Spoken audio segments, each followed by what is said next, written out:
Merry Christmas, everyone. So 2015 is done, with some great movies, some awful movies, some fine movies, but that's a topic for another video, specifically the one coming next week. But now it's time for the new year, 2016. So today, I wanted to talk about the films that I'm personally looking forward to the most in this new year. Let's get to it. At number 10, I'm starting off with a movie that I'm not entirely sure about, but I'm hoping for the best with, and that is Deadpool. Look, I'll put it like this. This film is going to go one of two ways. It's either going to be awesome and charming and fun, kind of along the lines of Kingsman, or the jokes aren't going to land, it'll be CGI blood heavy, and it'll be garbage. And right now, I am so hoping for the first one. I want this to do well so badly, not only because I want to watch an awesome Deadpool movie, but because if this succeeds, people will be able to experiment more in the superhero genre, so we can get some variety. The trailer for this film does look pretty cool, the action looks great, I laughed at the jokes, and the costume is completely perfect. It looks like the best superhero movie costume we've seen to date. Daddy needs to express some rage. Number 9 is The Jungle Book, the live-action adaptation by Jon Favreau. Now, I'm not huge on the live-action Disney remakes. I mean, I haven't hated any, but I also haven't loved any. They're all just enjoyable and kind of forgettable. But this looks like it could have potential. As previously mentioned, Jon Favreau's directing, and he's a great filmmaker. His bad movies aren't his fault for the most part. It's also starring the voices of Scarlett Johansson, Bill Murray, Ben Kingsley, Idris Elba, Lupita Nyong'o, and Christopher Walken. Plus, the trailer looked pretty sweet, and The Jungle Book is one of my favorite movies. Coming in at number 8 is Zootopia, which is a film that not a lot of people are talking about. Like I've said before, Disney has really been killing it with their animated movies, with films like Tangled, Big Hero 6, and Frozen. All movies that I really enjoyed. And now, hopefully that streak continues with Zootopia. The trailers they've released have looked really funny. The premise is not extremely original, but it's interesting, and Jason Bateman seems like a cool guy, so I just like seeing him in movies. It also has a lot of the creative team from those other movies I just mentioned. While this might get outshined by the other Disney movies coming out this year, it just looks like a lot of fun to me, and hey, I like to root for the underdog. My number 7 is a bit of an odd one out, but I'm going with The Founder. This is one of those more serious Oscar-type movies. It's the story of Ray Kroc, the founder of McDonald's, and his rise to power. The main reason this made my list is because of the talent. Behind the camera, there's John Lee Hancock, director of one of my favorite movies, Saving Mr. Banks, and in front of the camera, there's Nick Offerman and Laura Dern, but best of all, Michael Keaton, who might just be my favorite actor right now, as Ray Kroc himself. There isn't much else to say about this, I just can't wait to see it. At number 6 is X-Men Apocalypse. It's kind of crazy to think that we are now in a time where we can look forward to an X-Men film. Go back to 2009 and that would be ridiculous. But thanks to some hard work from Matthew Vaughn and Bryan Singer, I can now say that I'm really looking forward to this. This movie is going to be maybe the biggest X-Men film to date, with all kinds of crazy shenanigans and ancient god villains and more alternate timelines. This film will also give us potentially the most powerful and frightening villain in an X-Men movie so far, that being the guy in the title. This also is the end of the Young Timeline trilogy that started with First Class, so this will hopefully be the epic conclusion that we all want. For number 5, I have Independence Day Resurgence. Independence Day is one of my favorite films. Hate that movie all you want, I enjoy the hell out of it. And so understandably, I'm excited for the sequel. The new cast looks promising. William Fichtner, Liam Hemsworth, and some of the old cast is also returning. Roland Emmerich is back, and I know he's directed quite a few bad movies, but he's not all bad. Recently, there's also been a big push for old 80s and 90s franchises getting new sequels, and while a lot of them have failed, some of them have been proven to be fun. There is a big chance that this will be disappointing, but if they can hit what made that first film so enjoyable and fun, kind of a popcorn action summer blockbuster, then this will be awesome. Also, Jeff Goldblum. Enough said. That is definitely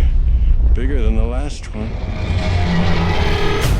Number 4 is Fantastic Beasts and Where to Find Them. Harry Potter is probably my favorite franchise ever, so of course I'm pumped for more. This does take place way before Harry Potter, but it does have David Yates coming back, and it's starring Eddie Redmayne, who's a really talented actor. I might not have especially loved the film, but his performance in The Theory of Everything was amazing. I am kinda skeptical about adapting this book, because it's not actually a book. It's more like a fictional glossary of all the creatures in the Harry Potter universe. However, a movie about a guy in the wizarding world, exploring new places and mystical beings does sound pretty interesting, so number 4. Number 3 is one that will surprise most people, but I've chosen the BFG. I know this is sort of coming out of nowhere, but hear me out. This is being directed by Steven Spielberg and written by the screenwriter who wrote E.T., so if that doesn't get you excited, I don't know what will. The BFG is also a fantastic kids book. I would say it's one of Roald Dahl's best, and I think it's perfect for a Spielberg fun, adventurous adaptation. It also has Bill Hader in it, and he's a really funny guy, so putting all of that together, this film looks like it's going to be fantastic. Number 2 is Captain America Civil War, which by all means will be incredible. Marvel might have had some small stumbles lately, but there's still no reason to believe that this won't be amazing. It's adapting one of my favorite comic storylines, it's got a massive all-star cast, it's bringing Spider-Man and Black Panther into the MCU, it's like Christmas in May. It's got Joe and Anthony Russo from the Winter Soldier back behind the camera. There's a chance that a major Avenger like Captain America will die in this, plus the trailer was phenomenal, and the action looks off the charts. This is most definitely going to be an epic conclusion to the Captain America trilogy, and is going to kick off Phase 3 in a grand way. So before I reveal my number 1, there are a lot of movies coming out that I'm excited for that just didn't make the cut. So let's speed round through these honorable mentions. Rogue One, a Star Wars story. Like I've said time and time again, I'm not the biggest Star Wars fan, but this movie does have Felicity Jones. It's directed by the guy who made Godzilla, and the premise is pretty intriguing. Finding Dory. While Pixar's track record with sequels hasn't been the best, Dory's a great character, Finding Nemo's a great movie, and Pixar has made a bit of a comeback recently. Also, Ty Burrell. Kung Fu Panda 3. I know this was on my list last year, but it got pushed back a year, so now it gets to be on 2 of my lists. Kung Fu Panda is one of my favorite animated films, so hopefully this caps off the trilogy nicely. My only main concern is that this was moved into January, which is not a good sign for any film. Central Intelligence. It's an action comedy starring The Rock, Kevin Hart, and Aaron Paul. I'm gonna be first in line. Suicide Squad. Terrific cast and what looks to be a new type of comic book film, along with a new version of the Joker. Doctor Strange. I'm looking forward to a new style in the MCU, that being kind of a horror magic movie, and Benedict Cumberbatch is the perfect choice for the role. Ghostbusters. Paul Feig has made some really funny movies, the cast is pretty good, and it's gonna be worth seeing just to see how this whole thing turns out. Moana. This is another upcoming Disney animation. It's being directed by Ron Clements and John Musker, who made The Little Mermaid, Aladdin, Hercules, and Princess and the Frog. So based on that track record, this should be great. At my number 1, I gotta go with Batman v Superman Dawn of Justice. I was juggling this and Civil War back and forth, and in all honesty, Civil War will probably end up being the better film, but seeing Batman and Superman on screen in live action for the first time ever, that just can't be beaten. The trailers have looked really dark and intense. Batman looks more Batman than he ever has. We're getting the first appearance of Wonder Woman on film, and did I mention that Batman and Superman are going to be knocking each other's teeth out? I can set aside buildings being destroyed and all that Zack Snyder stuff, as long as this is an enjoyable movie. I'm now completely rooting for Ben Affleck to nail it as Batman, and I'm still holding out hope on Jesse Eisenberg as Luthor.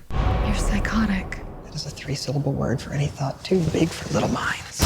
So those were my most anticipated movies of 2016. What are yours? Be sure to let me know in the comments. Also, be sure to like this video, check out my Instagram at BHL_Hudson, and subscribe for more videos like the one you just watched. Thanks for watching, and I'll see you next time.